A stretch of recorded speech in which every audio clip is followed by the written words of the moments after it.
Part 3 Mastery 34 to 32 years before the Battle of Yavin.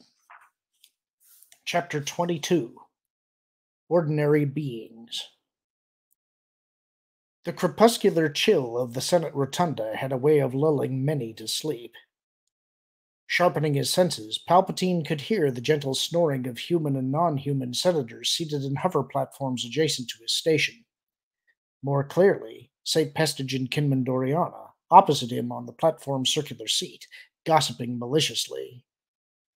For 20 years now, Naboo and the Chamal sector had occupied the same place and the same tier in that immense mushroom of a building, though platforms had been added above and below and to both sides over those 2 decades to accommodate representatives of worlds newly welcomed to the Republic. Also in those 20 years, Palpatine had sat, and admittedly napped, through the orations, diatribes, and filibusters of countless beings, as well as State of the Republic addresses by 4 Supreme Chancellors, Darth, Frix, Kalpana, and Finis Valorum. The last was nearing completion of a second term of office that had been beset with challenges, most of which could be traced, but wouldn't be for decades to come, to the machinations of Higo Damask and his secret conspirator, Palpatine, in their guises as Sith Lords Plagueis and Sidious. But in fact, half the senators in the Rotunda were leading double lives of one sort or another, pledging themselves to preserve the Republic while at the same time accepting bribes from the Trade Federation, facilitating slavery and the smuggling of spice and death sticks, or abetting the operations of pirates. The words of the ancient Republic philosopher Shassian drifted into Palpatine's mind. We are all two-faced beings, divided by the Force and fated for eternity to search out our hidden identities. From the Rotunda's tall pulpit, Supreme Chancellor Valorum was saying, "The crisis unfolding in the inshore system offers further proof that, in our determination to maintain an era of prosperity in the core, we have allowed the outer systems to become lawless realms, with pirates, slavers, smugglers, and arms merchants operating with impunity. Prescribed material and technologies find their way to species whose appeals for Republic aid have gone unanswered, and the outcome is antagonism and intersystem conflict. Brought together by mutual need, alliances of forgotten worlds turn to the galactic cartels to furnish what we have denied them: growth, protection, and security, along with weapons and combat training." He gestured broadly to near and distant senatorial platforms. "While we sit in cool comfort, a confederacy of the disenfranchised expands in the outer rim." Close by, someone yawned with theatrical exaggeration, eliciting a chorus of laughter from beings seated within earshot. The Senate should have been on vacation, but the crisis in the expansion region had forced Valorum to convene the governing body in special session. Across the rotunda from Naboo's station, Yinchor's platform stood vacant, the result of the Inchori severing ties with the Republic 6 months earlier and recalling their diplomatic staff. 6 months before that, and armed with weapons Darth Sidious had helped them procure, the Inchori had launched attacks on several worlds and neighboring systems. Supplied by a Deveronian smuggler, the clandestine shipments had included the Cortosis shield from a secret mining operation on the planet Baldemnik, and had factored into the deaths of a pair of unsuspecting Jedi. Plagueis has said that the Yinchori could be incited with minimal provocation, but even Sidious had been surprised by their ferocity. "Since Yinchor became a member world 25 years ago," Valorum continued, "and notwithstanding the sanctions we attempted to impose, we have allowed the Yinchori to transform themselves into a militaristic force that now threatens a vast region of Republic space. Just 6 months ago, when they augmented their navy with vessels commandeered from the Golden Nish shipyards, we voted to censure them rather than intercede, in adherence to an antiquated belief that responsibility for policing the outer systems rests with the worlds that make up those systems. Ultimately, following Yinchor's most recent attack on the Channelor system, the Jedi were persuaded to intervene, but with grievous results." Valorum halted briefly. "As some of you already know, the mutilated bodies of Jedi Knight Nalshan and her Padawan, Ebor Talk, were transported to Coruscant and somehow delivered to my office in the Chancellery building." He balled his fist for everyone to see. "This is when I say that enough is enough!" Palpatine steepled his fingers. Valorum was trying hard to be stirring, but the sudden edge in his voice was blunted by the reaction of his audience, which was rote outrage at best. A call for quiet by the Bothan Vice-Chancellor was scarcely necessary. Valorum composed himself with the hovercams. His flushed expression meant to convey indignation rather than embarrassment. "The Jedi have since dispatched a larger force to bring to justice those responsible for this barbaric act, and to drive the Inchori back onto their own world. But I fear that their efforts won't be enough. Since we can't very well station Jedi or judicials there as an occupying force, I am asking this body to sanction the use of private paramilitaries to enforce a technological blockade of Yinchor that will prevent the Inchori from rearming and renewing their nefarious dreams of conquest." The shouts of assent and condemnation that met Valorum's request were genuine, as were the Bothan Vice-Chancellor's calls for order. Finally, Valorum raised his voice to be heard. "Militant expansionism cannot be tolerated. Precedent for the use of paramilitaries was established under Supreme Chancellor Kalpana during the Stark Combine conflict, as well as in the more recent Yamri crisis. In both cases, diplomatic solutions followed, and it is my belief that diplomacy will succeed in the Inchor system." Valorum's political career had been forged during the Stark Hyperspace War. Now, Palpatine thought, he begins to sound like his one-time rival, Realm of Tarkin. He waited for the rotunda to quiet. "The events at Yinchor speak to the greater challenge we now face. The Kurwaran system, our newest member, finds itself plagued by pirate attacks. The same is true at Dorvala, in the Vindena sector. The so-called free trade zones have become battlegrounds between defenseless worlds and corporate giants like the Trade Federation, or criminal cartels like Black Sun, which are squeezing these outlying systems dry." In an act of what seemed fair play and others political guile, the Vice-Chancellor took that moment to allow the Trade Federation's platform to leave its docking station and hover into the dark chill of the rotunda. "With the Bothan's customary impeccable timing," Pestage remarked to Doriana. The Trade Federation senator was an unctuous Nemoidian named Lot Dodd, whose susurrant snake charmer's voice wafted through the hall's enunciators. "I must protest the Supreme Chancellor's accusations."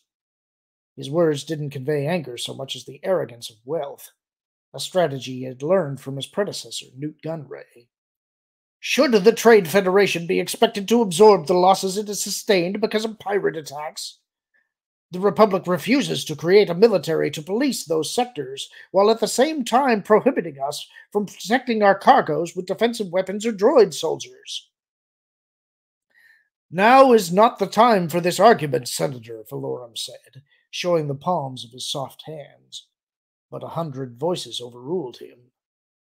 "If not now, then when, Supreme Chancellor?" The question came from the wheedling, cranial-horned humanoid magistrate of the corporate sector, Pesel Argente. "How many cargoes will the Trade Federation or the Commerce Guild have to lose before we arrive at the proper moment to air this debate? If the Republic cannot protect us, then we have no recourse but to protect ourselves." Again Valorum's face flushed. "In every crisis we have dispatched paramilitary forces with impressive results." The interruption came from the Lavina Dorada von Wren, the human female representative of the newly admitted Kularan system. "The Therian military make quick work of the pirates who were raiding our transports." Raucous laughter drowned out the rest of her words. "The only thing Colonel Trasmig did as Kularan was make himself more contemptible." Twi'lek Senator Ornfrey Ta bellowed from his platform. "The good senator from Kularan was merely deceived by his dubious charms." Argente spoke once more. "Does the Supreme Chancellor advocate that each system have a paramilitary force at its command? If so, then why not a pan-galactic military?" Palpatine's eyes sparkled in sadistic delight. Valorum was getting everything he deserved. He had demonstrated some diplomatic skill during the Stark Hyperspace War, but his election to the Chancellorship had more to do with a pedigree that included three Supreme Chancellors and deals he had cut with influential families like the Kalpanas and the Targans of Iriadu. His adulation of the Jedi Order was well known, less so his hypocrisy. Much of his family wealth derived from lucrative contracts his ancestors had entered into with the Trade Federation. His election 7 years earlier had been one of the signs Plagueis had been waiting for, the return to power of a Valorum, and had followed on the heels of a remarkable breakthrough Plagueis and Sidious had engineered in manipulating midichlorians. A breakthrough the Mune had described as galactonic. Both of them suspected that the Jedi had sensed it as well, light years distant on Coruscant. "There will be no Republic military," Valorum was saying, having taken Argente's bait. "The Rusan reformations must be upheld. A military force has to be financed. Taxes imposed on the outlying systems would only add to their burden and lead to talk of secession." "Then let the core worlds pay," someone seated below Palpatine shouted. "The core worlds have no need of a military force," the Kawati senator responded. "We know how to live in peace with one another." "Why are the Jedi unable to serve as a military?" the senator from Ord Mantell asked. Valorum turned to look at him. "The Jedi are not an army, and they number too few in any case. They intercede at our request, but also at their own discretion. Furthermore, the Order has seen more deaths in the past 12 years than it saw in the previous 50. Yinchor is fast shaping up to be another Galadriel." Palpatine took secret pleasure in Valorum's reference, since what of the Kurta Galadrian had been clear evidence of the dark side acting in concert with his and Plagueis' subterfuges. Most important for Plagueis, the provincial conflict had had a devastating effect on Jedi Master Dooku, deepening his schism with the High Council regarding its decisions to deploy the Jedi as warriors. "Once again, we come full circle," Orn Freetaw's voice boomed through the rotunda. "The Republic can find the credits to contract with private militaries, but not to raise a military of its own. And yet the Supreme Chancellor sees fit to lecture us on antiquated thinking. Why not simply turn those credits over to the outlying systems and let them do their own contracting?" "Perhaps the senator from Ryloth has touched on something," Valorum said when the applause died down. "Better still, perhaps the time has come to impose a tax on the free trade zones to supply the outlying systems with the funds they require." Palpatine reclined in the platform's padded seats as angry rebuttals spewed from the stations of the Rim faction worlds, as well as from those belonging to the Trade Federation, the Commerce Guild, the Techno Union, and the Corporate Alliance. How wonderfully and predictably the Senate had deteriorated over the course of 20 years. As had so many ordinary and extraordinary sessions, this one would end in chaos, with nothing resolved. For the screens that filled the rotunda, hovercams captured Valorum's sad expression of impotence. Soon, very soon, it would fall to Palpatine to impose order on everyone. Outside the curved walls of the Senate, the crises in the outlying systems had little effect on the lives of the billions who resided on Coruscant. Beings living in the lower levels continued to do their best to survive, while those living closer to the sky continued to spend lavishly on food, fine cloaks, and tickets to the opera, which Valorum had returned to fashion. Palpatine was an exception to the rule. In what sometimes seemed to him like perpetual motion, he met frequently with his peers in the Senate, listening carefully to what each had to say about galactic events, but not so carefully that any had reason to suspect him of being anything other than a career politician, fixed on enhancing his profile. If there was anything that set him apart, it was an impression he gave of taking his job perhaps too seriously. With just over a year remaining in Valorum's second term of office, the chancellorship was up for grabs, and those who knew Palpatine best suspected that he might actually pursue the position if asked. His equivocations on the matter only made him more desirable to those who thought that he could bring something new to the mix, an authentic centrist viewpoint. Others questioned why, given the unprecedented challenges of the times, he or anyone else would aspire to the position.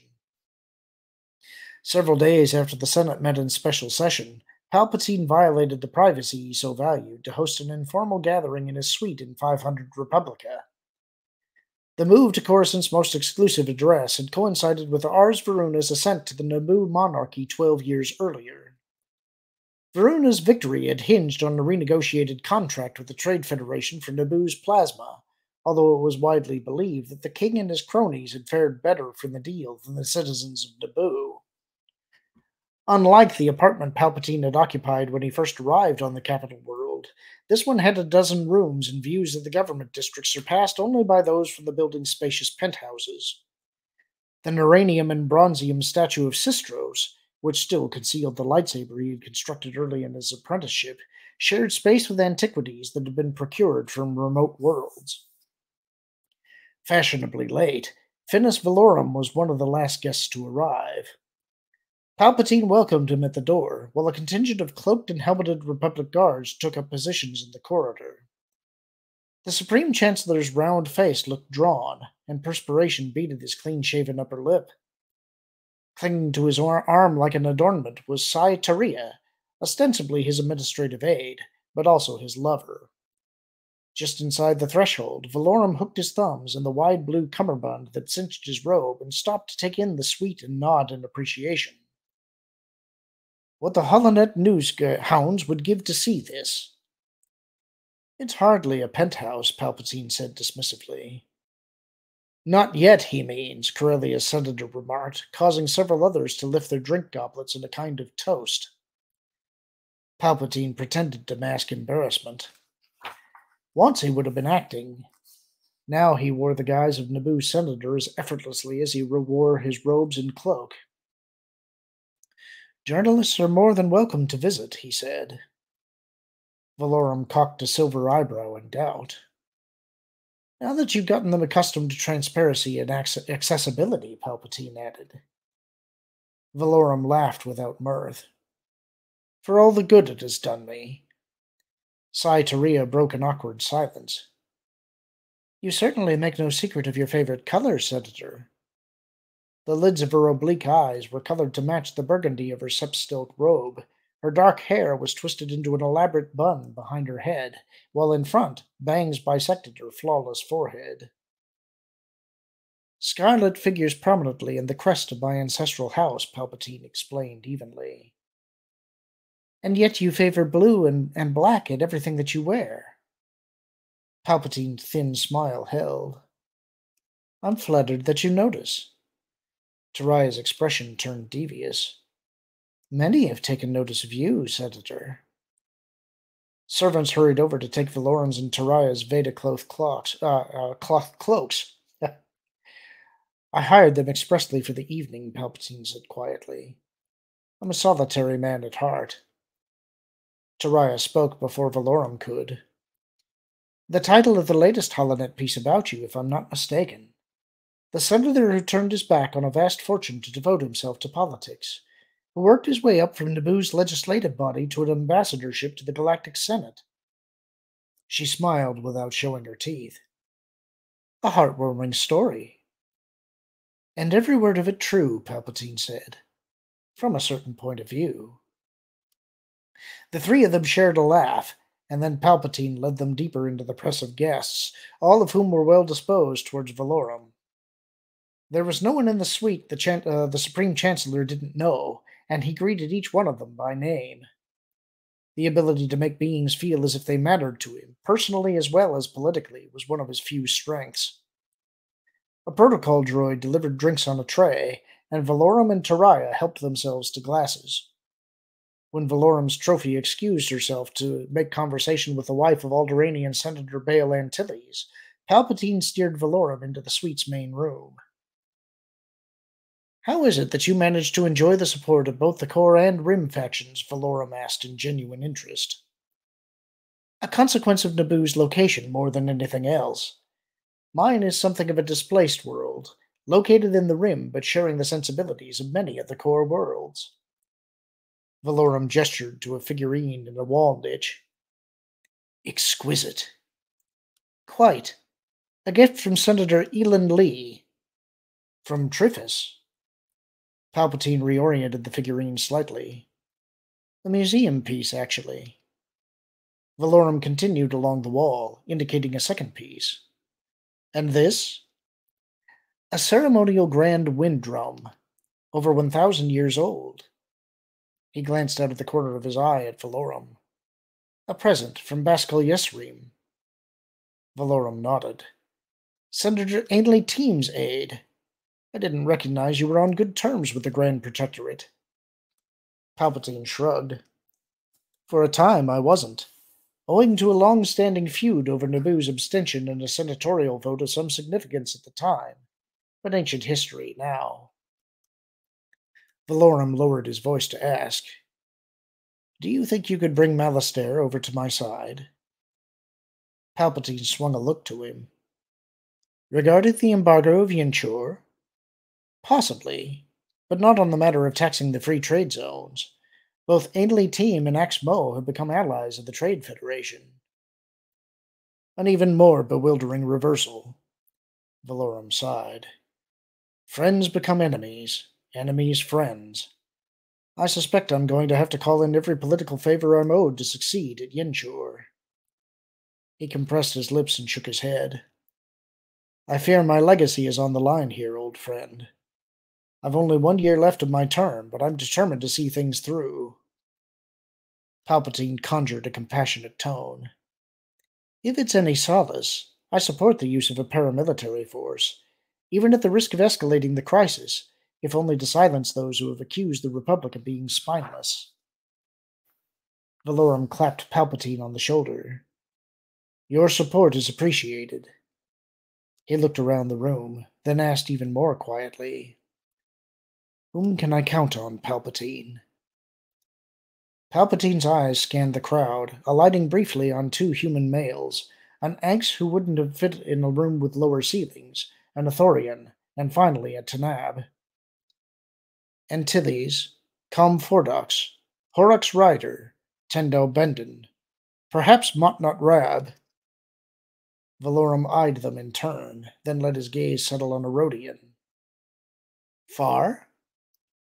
Palpatine laughed to himself. Anaconda Farr thought of politics the way his Rhodian brethren thought of bounty hunting. Shoot first, ask questions later. He's a militant, but I may be able to persuade him, as he enjoys close ties with House Naberi of Naboo. Tix? Valorum asked, gazing covertly at the Koran senator, whose facial tentacles were manipulating snacks into his mouth. Tix will want something in return, but yes. Valorum's pale eyes found Wookiee Senator Yora. Palpatine nodded. Kashyyyk will support you. Valorum drained his drink glass and set it aside. And my opponents? Aside from the obvious ones, the entire Ryloth group, Orn Frita, Canis Trell, and Chom Freka, also Toon Baktora, Edsel Bargan, Ponudo. Do you want me to go on? Valorum looked discouraged as they stepped out onto the balcony. A tone sounded, indicating that the noise cancellation feature had been activated. Valorum continued to the railing and stared off into the distance. A rare dark night, he said after a moment. Palpatine joined him at the railing. Weather control is brewing a storm. He turned slightly to adjust the noise cancellation system. Listen.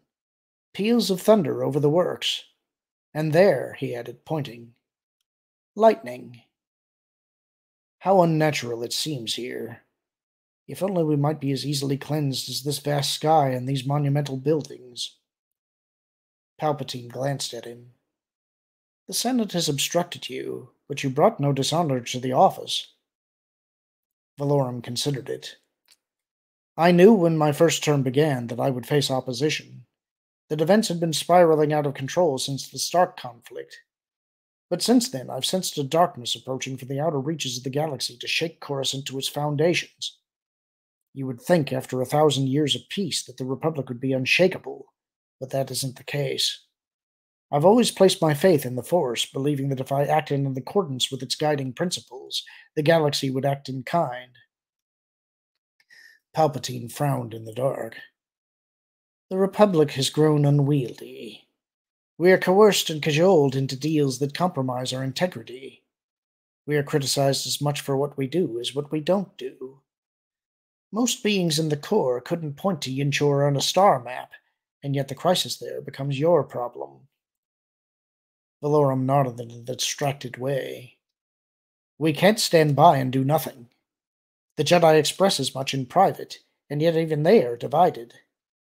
If Master Dooku becomes any more vocal in his criticisms of the Senate and the Order, the Council may have to restrict him to the Temple. He fell silent, then said, "Well, I certainly don't have to tell you. People tell me you've become his confidant."